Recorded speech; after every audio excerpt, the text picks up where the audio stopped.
channel. Yaps, oke teman-teman, kembali lagi sama aku ya. Semoga kalian semuanya diberikan kesehatan, kelancaran, diberikan kesuksesan selalu. Pokoknya yang baik-baik buat kalian semua. Buat teman-teman yang belum subscribe channel saya, jangan lupa subscribe ya. Thank you. Buat yang udah subscribe, jangan lupa di like dan di share. Oke, biar semua teman-temannya pada tahu info-info yang udah aku share kayak gitu ya teman-teman. Buat yang belum subscribe, tolong di subscribe ya, terus dinyalain tombol loncengnya biar kalian bisa mengikuti apa yang aku share buat kalian semua. Oke, jadi aku di sini tuh mau ngejawab ini komentar dari kakaknya yang kemarin di channel YouTube saya ya. Kemarin tuh ada yang komen Kak Nisimanjunta itu ya pokoknya. Bentar ya, lampunya kurang padang, kurang cerah. Udah cerah ya. Gomen, maaf. Biar fokus gitu ya teman-teman. Soalnya kalau burem itu kan agak gimana gitu ya teman-teman. Jadi aku terangin lagi. Ini tuh aku habis keluar. Aduh, kok jadi cerita yang enggak. Udah, sekarang aku mau jawab pertanyaannya ya dari kakaknya itu tadi. Kemarin itu dia tanya, sebelum ke Jepang udah belajar Nihongo gitu katanya. Iya, dari Indonesia aku udah belajar Nihongo ya kak selama 6 bulan. Itu tuh sebelum berangkat ke Jepang pasti semuanya wajib ya buat orang asing gitu yang mau kerja atau mau sekolah di Jepang itu pasti harus sekolah Nihongo maksimal tuh 6 bulan seperti itu ya teman-teman. Dan aku sendiri alhamdulillah mengikuti pelatihan Nihongo Gakko, kayak belajar bahasa Jepang itu selama 6 bulan kurang lebihnya seperti itu ya teman-teman. Jadi saya sudah belajar. Terus dia gini, sebelum ke Jepang itu udah belajar bahasa Jepang udah sampai N berapa kayak gitu ya teman-teman. Jadi kalau di Indonesia sendiri, saya itu pas belajar bahasa Jepang itu saya belajar materi itu sampai N3 ya teman-teman sebelum saya berangkat. Dan pas saya kan di sini kan Ryugakusei itu pelajar asing ya teman-teman. Jadi di sini tuh sekolah lagi. Jadi pas di sini itu saya mengulang lagi belajar bahasa Jepangnya. Seperti itu teman-teman. Jadi di Indonesia itu kayak buat buat pesangon, kayak buat buat ilmu gitu loh. Di sini tuh biar nggak nol banget seperti itu ya kalau aku ya teman-teman. Kalau teman-teman yang lain penilaiannya juga saya nggak tahu. Kalau saya pribadi seperti itu. Jadi saya pas di Indonesia itu belajar materinya sampai N3 kayak gitu. Terus saya jawab alhamdulillah di LPK dulu udah belajar N3 meskipun belum kelar belajarnya. Tapi di sini lagi belajar kuliah bahasa Jepang lagi kak, saya bilang gitu. Terus dianya komen gini, Kak, apa bisa setelah Nihongo Gakko lanjut TG di Jepangnya mbak gitu. TG ku nek sing tak maksud itu Tokugekino ya teman-teman. Kalau Tokugekino itu mending dari Indonesia itu kalian ini kayak langsung magang di Jepang seperti itu ya teman-teman. Kalau di sininya udah Nihongo Gakko itu berarti sekolah bahasa Jepang. Berarti itu kan ngapain gitu kalau udah sekolah bahasa Jepang di sini mau ambil Tokugekino gitu. Mending kan jadi anak Ryugakusei kayak aku gitu ya teman-teman. Ryugakusei pelajar asing kayak gitu. Jadi di sininya itu bisa selamanya gitu.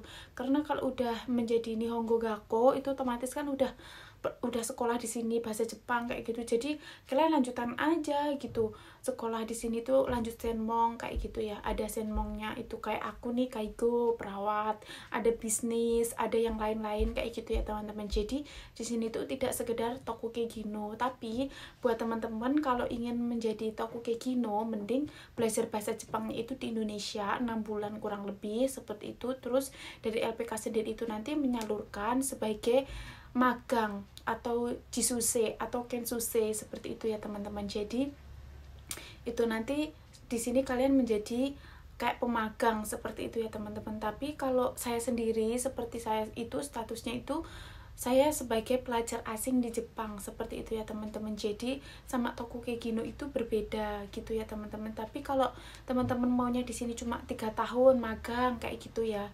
Jadi kalian mending dari Indonesia sendiri itu sekolah bahasa Jepangnya seperti itu ya teman-teman. Jadi kalau udah di Indonesianya udah belajar 6 bulan kayak gitu, jadi dari sekolah atau LPK kalian itu menyalurkan kayak gitu. Kalau di LPK aku ya teman-teman itu langsung menyalurkan kayak gitu ya teman-teman. Jadi di LPK aku tuh udah kerjasama sama perusahaan di Jepang tuh banyak gitu ya, terutama itu buat kesehatan seperti itu ya teman-teman. Kalau buat program-program lain saya nggak tahu ya teman-teman, mungkin itu dari LPK lain ada seperti itu ya teman-teman.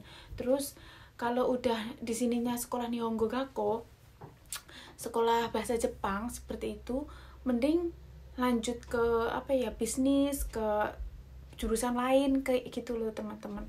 Kayak gitu, itu sih saran aku. Karena kalau di sekolah bahasa Jepangnya di sini itu buat masa depannya itu bagus gitu loh teman-teman, bisa lama di sininya kayak gitu, udah punya bekal seperti itu loh teman-teman. Tapi kalau di sininya sebagai Tokugekino itu tuh kalau udah selesai kontrak ya udah gitu ya teman-teman, boleh bisa sih perpanjang, tapi itu prosesnya itu sangat lama gitu loh teman-teman, sangat susah gitu loh teman-teman. Tapi kalau yang udah sekolah Nihongo Gakko di sini kayak gitu ya, itu tuh udah melewati proses, udah ikut ujian, udah ikut apa dan sebagainya seperti itu teman-teman. Jadi itulah yang kemarin mbaknya tanya itu. Jadi beda ya teman-teman, kalau Tokugekino itu mending kalian daftarnya di Indonesia itu sebagai pemagang. Jadi belajar bahasa Jepangnya itu di Indonesia, terus disalurkan gitu dari LPK-nya seperti itu. Jadi carilah LPK yang bener-bener tanggung jawab, dan dia itu banyak alumni yang udah berangkat, terus bisa dipercaya, dan maksudnya itu bertanggung jawab gitu loh teman-teman. Jadi dia tuh nggak menguras uang banyak, tapi kalian tuh mendapatkan pembelajaran bahasa Jepang, mendapatkan pembelajaran tentang Jepang itu bener-bener stick gitu loh ya teman-teman. Jadi kalian berangkat ke sini tuh mempunyai bekal-bekal yang luar biasa seperti itu ya teman-teman. Itu yang aku bicarakan itu ini LPK aku dulu gitu ya, dia tuh bertanggung jawab banget gitu loh perusahaannya. Jadi emang bener-bener banyak alumni yang berangkat ke sini seperti itu ya teman-teman. Kalau buat cewek sih banyak juga yang di LPK aku seperti itu ya teman, cowok juga banyak. Tapi di LPK aku sendiri itu tuh programnya itu tentang kesehatan ya teman-teman. Di sini tuh sebagai care worker, sebagai perawat lansia seperti itu loh teman-teman. Jadi ada Tokugekino juga di sana di LPK aku tuh. Dan aku dulu tuh sebenarnya juga Tokugekino, aku tuh dulu Gino Jisuse ya teman-teman. Berhubung aku dulu tuh belum lulus N4 seperti itu ya teman-teman. Terus ada tawaran untuk masuk ke Ryugakusei, pindah program. Jadi aku tuh mencoba ikut ujian yang Ryugakusei gitu loh lah. Berhubung di Ryugakusei itu aku beruntung aku lulus, jadi ya udah aku lepas dari Gino Jisuse. Tokugekino itu tadi aku lepas, tapi aku masih di LPK itu, tapi aku lanjut ke Ryugakusei seperti itu. Ryugakusei, jadi aku di sini sebagai pelajar asing kayak gitu. Jadi kalau udah lulus nanti aku bisa kerja di sini tuh 5 tahun, bisa lebih seperti itu ya teman-teman. Seperti itu, kalau udah lulus ujian Kokashiken bisa lebih lama di sini, seumur hidup bisa di sini kayak gitu kalau Ryugakusei kayak gitu ya teman-teman. Tapi kalau Tokugekino kalau udah selesai kontrak ya udah selesai pulang gitu.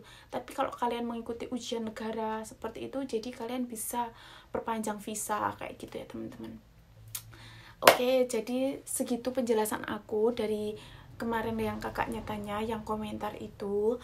Jadi seperti itu penjelasan saya. Mungkin kalau yang belum paham bisa kalian komentar sama kayak yang kakaknya komen itu, boleh. Nanti kalau aku bisa jawab, aku jawab seperti itu ya teman-teman. Terima kasih buat Kak Ni siapa tadi tuh, Kak Ni Simanjuta yang udah tanya. Semoga penjelasan aku bisa bermanfaat dan mungkin bisa memberikan motivasi, bisa memberikan pencerahan seperti itu ya teman-teman. Dan di sini tuh aku suka berbagi pengalaman gitu ya teman-teman. Jadi nggak sok-sokan sok tahu kamu, sok ini. Soalnya itu yang aku alamin gitu ya teman-teman. Jadi orang lain mau menilai silahkan gitu, yang penting aku berbagi pengalaman aja seperti itu. Terima kasih ya Kak udah tanya. Jadi kalau buat teman-teman yang belum paham silahkan kalian komentar, jangan lupa like, subscribe, komen, dan share video-video saya. Semoga kalian semua Jangan lupa subscribe ya. Terima kasih buat kakaknya yang udah tanya. Jangan lupa di komen lagi ya. Semoga penjelasan aku bisa jelas kayak gitu ya teman-teman. Terima kasih. Assalamualaikum warahmatullahi wabarakatuh. Saksikan video saya selanjutnya. Oke?